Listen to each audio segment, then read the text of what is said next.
My name is Jane Rickert. My mother and dad were Clinton Shaw and Rose Shaw. But my mother's name was Rose Martin. When they married, they bought a little house on Broadway. So we came out, six kids in our family, and we were very proud to be born on Broadway, which was only 2 blocks long. When I was little, we all went to Sunday school.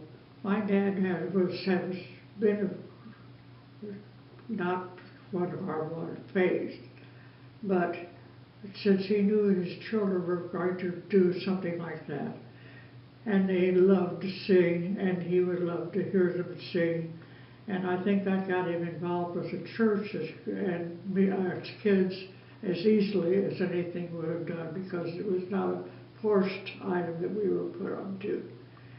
So we would, every time we had something going on in church, my dad was there pushing us, so we would be performing a little bit, and a little bit better, and a little bit better, and would keep adding one more child. As that was born, that person entered also into whatever singing we were. Put the music in the window above the sink, and as we had to do the washer, the dryer, the dishes, and putting them away, we would sing. We were learning 3-part music, so it was a good time for something like that, and it was so true.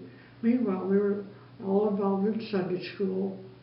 We all went there, except my mother, because she had to stay home and cook.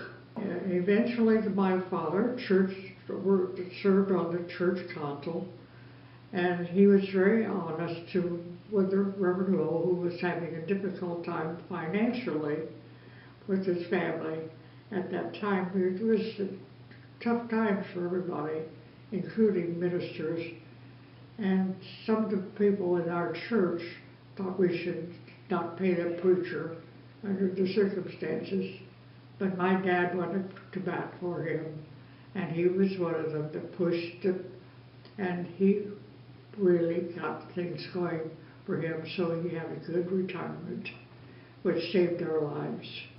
I was always involved in singing in the church, and Reverend O knew that I was, and he tried to get the children to be very talented in the singing line, and so he had assigned me to go down and in the basement of the church during Sunday school time and teach me some of these regular Christmas songs, other things like that, that no one else was there able to do it, or willing, or whatever.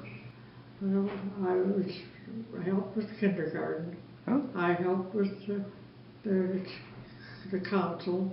I was on council for 8 years, and that was after I was married and had a family and so on. And I got involved in all kinds of things like that had programs to go on. I used to help with many things around there, physically and mentally and musically, and things I was always active in my whole life. And I enjoyed so much of that that was my life. I always went to church, it was so normal for me that I didn't think of it as anything particularly special, because we always went. We never, hardly ever missed a Sunday in Sunday school unless we were sick. And so it just became a part of our lives, and it was so normal for us to do that we didn't think of it as just special. The church has meant so much to me that I don't think of it as something that I have to do. It's something that I do because I think that's the best thing for what goes on for the church, for the people who belong there, and participate and so on. And if we need the money for something, and I have some that I can spare, I'll gladly give it. But each person has to do their own life. You can't do it for them. And they have to be sure that they are going the right path. If they're looking for that, they can look for a people in church. But does not necessarily. They could find them someplace else. Mm-hmm. But it will eventually lead to God if you try to go in the right way with it. I guess I can't say it belongs to the church. I can say it belongs to people in the church that get you going and keep you going and so on. There have to be people there who are willing to take that step and help you rather than just saying, "Oh, that's just what you should do," and so on. You've got to have helpers in the church. You've got to.